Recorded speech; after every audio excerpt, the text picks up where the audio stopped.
Olá, meus amigos, sejam bem-vindos a mais um estudo do Vem Segue-me. Essa semana estamos aí entrando no último livro do livro de Mórmon, o livro de Moroni. Estudaremos o capítulo 1 ao 6 e o tema dessa semana é a fim de mantê-los no caminho certo. Nós estudaremos os seguintes tópicos. As ordenanças do sacerdócio devem ser administradas como o Senhor ordena. Partilhar do sacramento nos ajuda a nos aproximarmos de Jesus Cristo. Os discípulos de Jesus Cristo ensinam uns aos outros, nutridos pela palavra de Deus. E o que o elder Jeffrey R. Holland ensinou sobre isso? Bom, o livro de Moroni, como eu disse, ele é o último livro do livro de Mórmon até a grande apostasia e a restauração da Igreja de Jesus Cristo. Moroni foi o último profeta do livro de Mórmon. Moroni, ele ocultou as placas e depois, como anjo, ele entregou a Joseph Smith. Primeiro tópico, as ordenanças do sacerdócio devem ser administradas como o Senhor ordena. Moroni 2, de 1 a 2, diz, as palavras que Cristo disse a seus discípulos, os 12 por ele escolhidos, quando lhes impôs as mãos, e chamou-os pelo nome, dizendo, invocareis o Pai em meu nome em fervorosa oração, e depois que tiverdes feito isso, tereis poder para conferir o Espírito Santo àqueles que sobre quem impuserdes as mãos. E em meu nome conferi-lo-eis, pois assim fazem os meus apóstolos. Então o Senhor estava ensinando os seus discípulos a respeito dessa ordenança do sacerdócio e como deveria ser feito. Ele diz que deveria invocar o Pai em nome dele.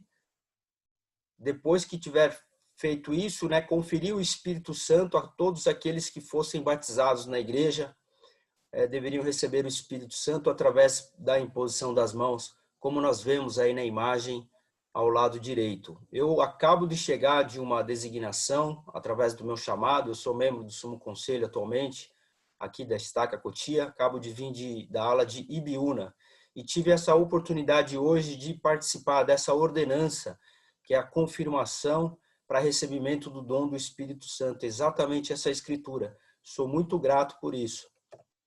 Moroni 3, de 2 a 3, diz, depois de haverem orado ao Pai em nome de Cristo, impunham-lhes as mãos e diziam, em nome de Jesus Cristo eu te ordeno sacerdote, ou se fosse mestre, eu te ordeno mestre, a fim de que pregares o arrependimento e a remissão dos pecados por intermédio de Jesus Cristo, pela perseverança na fé em seu nome até o fim. Amém. Então o Senhor lhe estava ensinando como ordenar homens ao sacerdócio, seja diácono, mestre, sacerdote, ou ofício de élder ou sumo, por exemplo.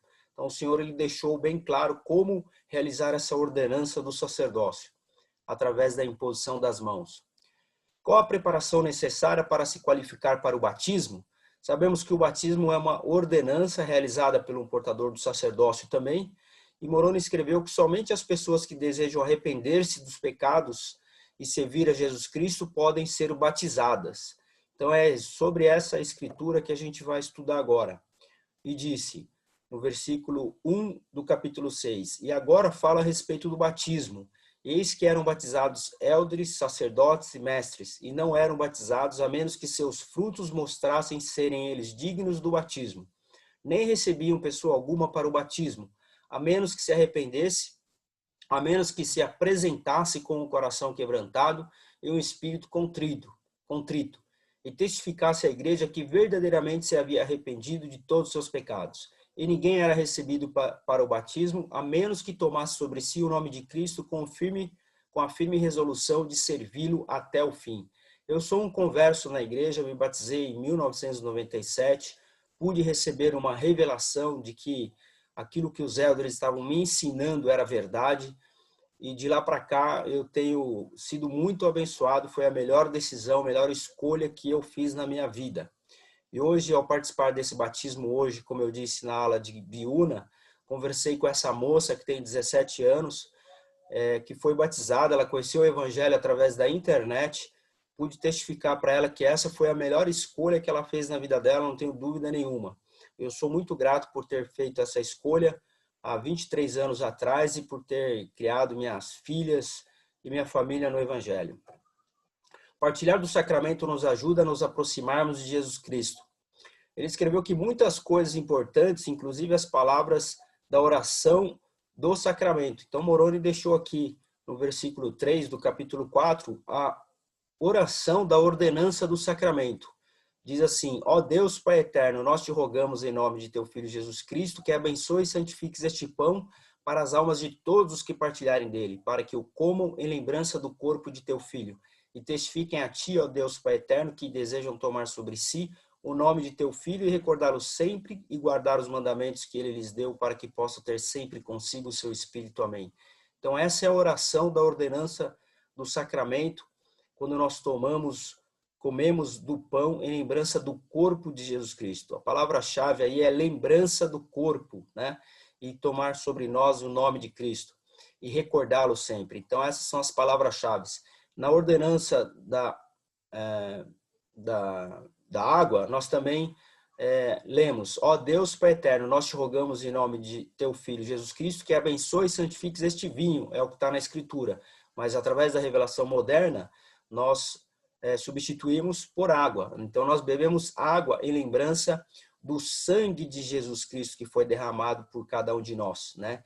E testificamos sempre lembrar dele para que possamos ter consigo o Espírito dele conosco. Então essa é a ordenança do sacramento, onde nós comemos do pão em lembrança do corpo e bebemos da água em lembrança do sangue derramado de Jesus Cristo. Os discípulos de Jesus Cristo ensinam uns aos outros. Então, como discípulos, uma vez que você entra no reino de Deus, através do batismo, você tem essa responsabilidade, depois de tomar sobre si o nome de Cristo, de ensinar uns aos outros. E ele diz a Escritura: e depois de haverem sido recebidos pelo batismo e de haverem sido moldados e purificados pelo poder do Espírito Santo, eram contados com o povo da Igreja de Cristo.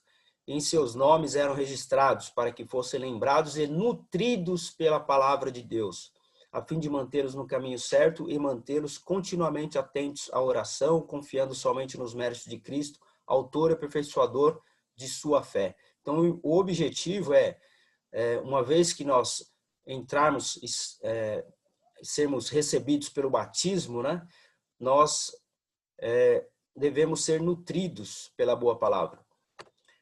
Nutridos pela boa palavra de Deus, o elder Jeffrey R. Holland, ele ensinou a respeito disso. A maioria das pessoas não vem para a igreja procurando simplesmente por alguns fatos novos do evangelho ou para ver velhos amigos, embora tudo isso seja importante. Elas vêm em busca de uma experiência espiritual. Elas querem paz, querem que sua fé seja fortalecida e sua esperança renovada. Querem, em suma, ser nutridas pela boa palavra de Deus e fortalecida pelos poderes do céu. Esse é o objetivo que as pessoas vão para a igreja, em busca de uma experiência espiritual e ser nutrida pela boa palavra. Eu vou mostrar para vocês agora o vídeo a respeito dessa ordenança do sacramento. Eu vou compartilhar com você, eu vou parar de compartilhar essa tela aqui e eu vou compartilhar com vocês o vídeo da ordenança do sacramento, onde diz muita coisa.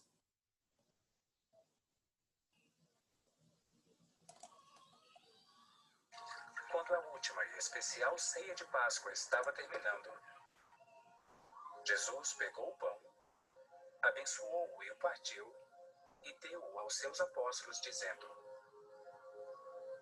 isto é o meu corpo, que por vós é dado.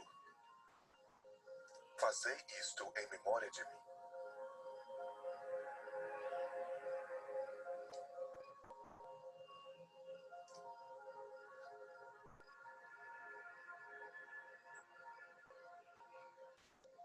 Este cálice é um novo testamento no meu sangue, que é derramado por vós.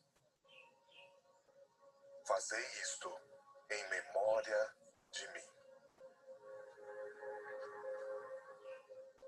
Desde esse acontecimento, às vésperas do Getsêmani, do Gólgota, os filhos da promessa estão sob o convênio de recordar o sacrifício de Cristo de uma maneira nova, elevada, mais sagrada e pessoal.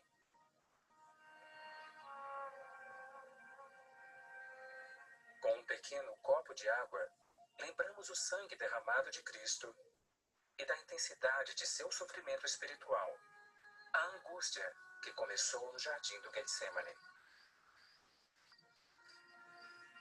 Ficai aqui. Velai comigo. Esta seria a suprema contribuição para um plano definido desde antes da fundação do mundo para a felicidade de todo homem, mulher e criança que viveria nesta terra. A hora do sacrifício expiatório havia chegado. O próprio Filho de Deus, seu unigênito na carne, estava prestes a se tornar o Salvador do mundo.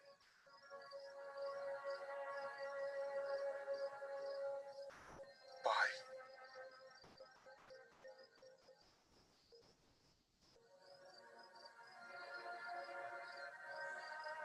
todas as coisas te são possíveis.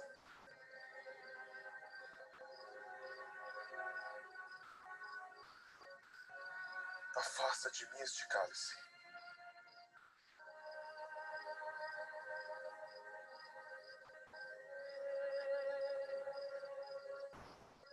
Todavia não se faça a minha vontade, mas a tua.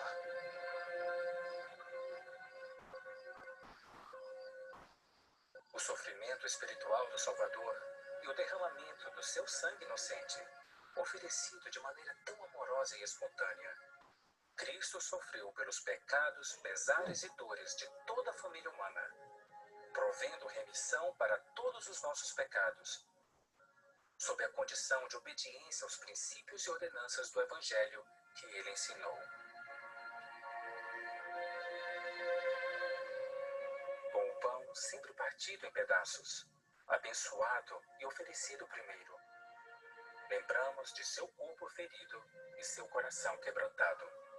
O sofrimento físico do Salvador garante que, através de sua misericórdia e graça, cada membro da família humana será libertado da morte e será ressuscitado triunfantemente da sepultura.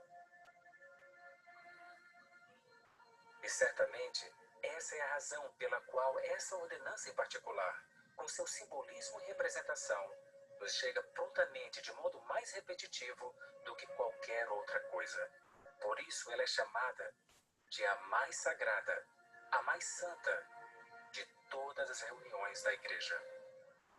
Deveria ser um momento poderoso, reverente e de reflexão. Deveria encorajar sentimentos e impressões espirituais.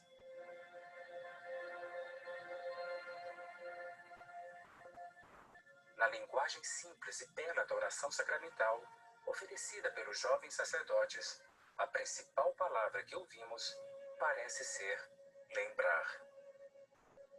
Se lembrar é nossa tarefa mais importante, o que deveria vir à nossa mente quando aqueles emblemas preciosos e simples nos são oferecidos?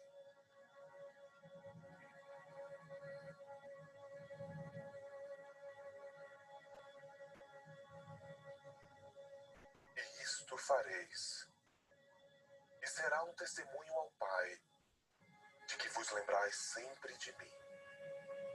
E se lembrardes sempre de mim, tereis meu Espírito convosco.